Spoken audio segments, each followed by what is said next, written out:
चलिए ब्रेक के बाद आपका स्वागत है और अब कुछ ऑयल एंड गैस स्टॉक्स पर बात करते हैं। वीकेंड के दौरान जो बड़ा डेवलपमेंट आपको देखने को मिला, यूएस की तरफ से जो वेनेजुएला पर कार्रवाई हुई, प्रेसिडेंट को आप देखिए गिरफ्तार कर लिया गया।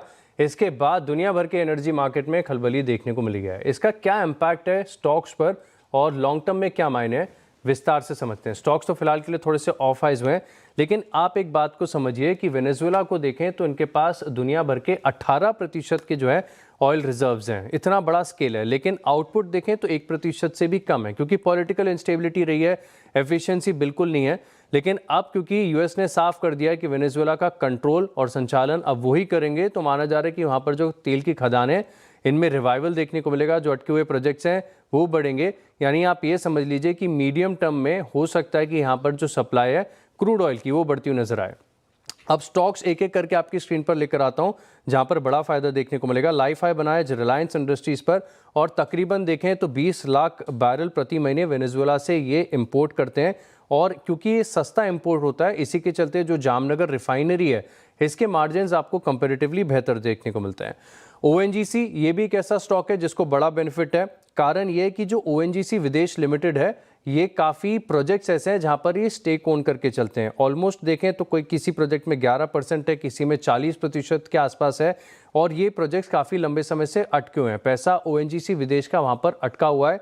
अब इनके प्रोजेक्ट्स दोबारा से रिवाइव होते हैं तो तकरीबन अनुमान ये बाजार लगा के चल रहा है कि $50 करोड़ के आसपास के जो डिविडेंड अटके पड़े हैं ये आपको दोबारा से फ्लो होते हुए नजर आएंगे। यानी ओएनजीसी को पैसा मिलेगा जो काफ़ी लंबे समय से अटका हुआ है। दो स्टॉक्स और है, एक ऑयल इंडिया है और एक इंडियन ऑयल कॉरपोरेशन है। अब ऑयल इंडिया में देखें तो 3.5% के आसपास इनके पास भी स्टेक है, और यहाँ पर बताया जा रहा है कि जो कैश फ्लो है अब वो यहाँ से बेहतर देखने को मिलेगा। सिमिलरली इंडियन ऑयल कॉरपोरेशन यानी आईओसी, इनके पास भी 3.5% का स्टेक है एक प्रोजेक्ट में, इससे बढ़िया बताया जा रहा है।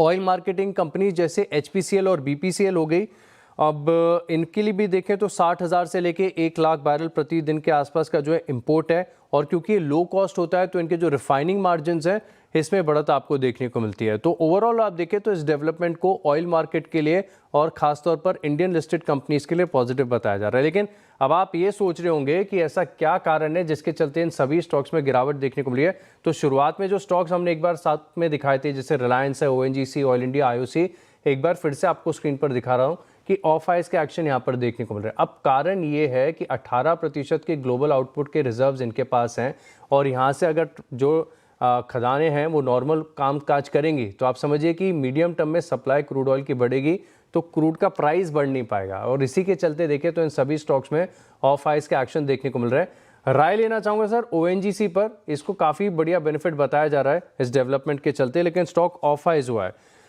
काफी समय से ओएनजीसी ने कुछ रिटर्न खास दिए नहीं है। चार्ट देखकर बताइए क्या लग रहा है।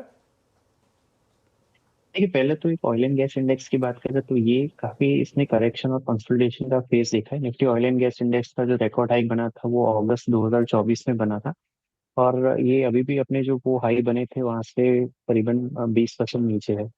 तो हमारा मानना है कि ये इंडेक्स एक कैचअप रैली जरूर से देख सकता है, और ये इंडेक्स पे हमारा जो पॉजिटिव है तो इसको प्ले करने के लिए ऑयल एंड गैस इंडेक्स की ईटीएफ अवेलेबल है, उसका यूज कर सकते हैं। ओएनजीसी की अगर बात करें तो यहाँ पे शुरुआती कारोबार में हमने उछाल देखा था। ये 200 डीएमए के 32 डीएमए के अपने लिया टर्म रेजिस्टेंस से ऊपर खुला था, और यहाँ से इसलिए हमने इसको फ्लिप होते हुए देखा है। तो ये जो क्लस्टर ऑफ रेजिस्टेंस है 200 डीएमए 34 डीएमए का, ये करीबन 239 242 के रीजन में है। टेक्निकली इस लेवल का क्रॉसओवर, इस रेजिस्टेंस जोन का क्रॉसओवर जरूरी है एक नेक्स्ट लेग ऑफ अपमूव के लिए। अगर ये 242 के ऊपर क्लोज होता है तो फिर इसका एक इनिशियल टारगेट 258 का रहेगा, और इवेंचुअली हम हमारा मानना है कि जिस हिसाब से ओवरऑल सेटअप बन रहा है तो इसमें 275 291 के बड़े टारगेट भी आ सकते हैं, जो कि पूरे फॉल के एक रिट्रेसमेंट लेवल्स है। तो ये एक ओवरऑल व्यू है फिलहाल। और जो एग्जिस्टिंग लॉन्ग है वो मेरे हिसाब से 228 230 का एक अच्छा सपोर्ट जोन है, उसके सपोर्ट से होल्ड जरूर से किए जा सकते हैं। ऑल राइट, तो यहाँ पर ओएनजीसी पर साफ राय निकल कर आती हुई, तो एक काम करते हैं, एक छोटे से ब्रेक के लिए रुकते हैं। ब्रेक के बाद कुछ और स्टॉक्स पर चर्चा करेंगे।